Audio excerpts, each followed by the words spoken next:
നമസ്കാരം. മലയാളി വാർത്തയിലേക്ക് സ്വാഗതം. ശബരിമല സ്വർണ്ണക്കൊള്ള ആരോപണത്തിൽ ഉൾപ്പെട്ട മുൻ തിരുവിതാംകൂർ ദേവസ്വം ബോർഡ് അധ്യക്ഷനും മുൻ നിയമസഭാ സാമാജികനുമായ എ പത്മകുമാറിനെതിരെ കമ്മ്യൂണിസ്റ്റ് പാർട്ടി ഓഫ് ഇന്ത്യ വരും ദിവസങ്ങളിൽ ഔദ്യോഗികമായി അച്ചടക്ക നടപടി സ്വീകരിക്കുമെന്ന തരത്തിൽ പ്രചരിക്കുന്ന വാർത്തകൾ അടിസ്ഥാനരഹിതം.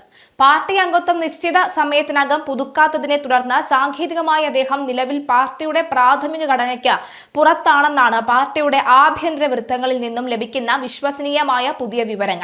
അതിനാൽ തന്നെ നിലവിലെ സംഘടനാ നിയമങ്ങൾ അനുസരിച്ച് പത്മകുമാറിനെതിരെ ഇനി പുതിയൊരു അച്ചടക്ക നടപടി സ്വീകരിക്കാൻ പാർട്ടി നേതൃത്വത്തിന് കഴിയില്ല.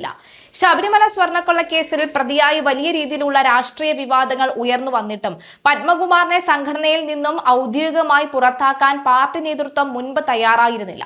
അദ്ദേഹത്തെ പാർട്ടിയുടെ പൊതുപരിപാടികളിൽ നിന്നും ഔദ്യോഗിക യോഗങ്ങളിൽ നിന്നും താൽക്കാലികമായി മാറി നിൽക്കാൻ നിർദ്ദേശിക്കുന്ന മാത്രമാണ് അന്നത്തെ പത്തനംതിട്ട ജില്ലാ നേതൃത്വം ചെയ്തിരുന്നത്. എന്നാൽ പുതിയ വർഷത്തെ പാർട്ടി അംഗത്വം പുതുക്കാൻ തയ്യാറാകാതിരുന്നതോടുകൂടി സംഘടനയുടെ ഔദ്യോഗിക ചട്ടങ്ങൾ പ്രകാരം അദ്ദേഹം സാങ്കേതികമായി പാർട്ടിയുടെ പ്രാഥമിക അംഗത്വത്തിൽ നിന്നും സ്വയം ഇല്ലാതെയായി മാറി നിൽക്കുകയാണ്. ഈ സാഹചര്യത്തിലാണ് പാർട്ടിയുടെ പത്തനംതിട്ട ജില്ലാ സമിതി വരും ദിവസങ്ങളിൽ, അതായത് ജൂൺ 15 ചേർന്ന പത്മകുമാറിനെതിരെ കർശന നടപടിയെടുക്കാൻ സാധ്യതയുണ്ട് എന്ന രീതിയിൽ വന്ന മുൻ വാർത്തകൾ പൂർണ്ണമായും തെറ്റാണ് എന്ന് രാഷ്ട്രീയ നിരീക്ഷകർ വിലയിരുത്തുന്നത്. കഴിഞ്ഞ ആഴ്ചയിൽ അദ്ദേഹം പാർട്ടി അംഗത്വം പുതുക്കിയിരുന്നു എന്ന തരത്തിലുള്ള പ്രചരണങ്ങൾ പാർട്ടിക്കുള്ളിലെ ഒരു വിഭാഗം ബോധപൂർവം ഉണ്ടാക്കിയതാണെന്നാണ് പുതിയ സൂചന.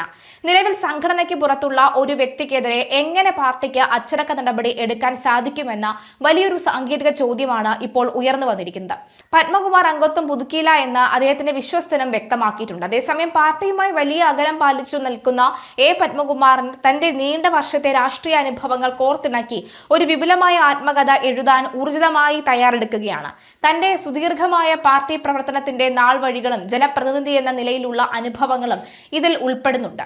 അതോടൊപ്പം തന്നെ തിരുവിതാംകൂർ ദേവസ്വം ബോർഡ് അധ്യക്ഷൻ, സംസ്ഥാന സഹകരണ ഗ്യാരണ്ടി ബോർഡ് ചെയർമാൻ എന്നീ നിലകളിൽ വിവിധ ഉന്നത പദവികളിൽ ഇരുന്ന് പ്രവർത്തിച്ച കാലയളവിലെ സുപ്രധാനമായ അനുഭവങ്ങളും ക്രോഡീകരിച്ച ശേഷമായിരിക്കും അദ്ദേഹം പുസ്തക രചനയുടെ അടുത്ത ഘട്ടത്തിലേക്ക് കടക്കുക.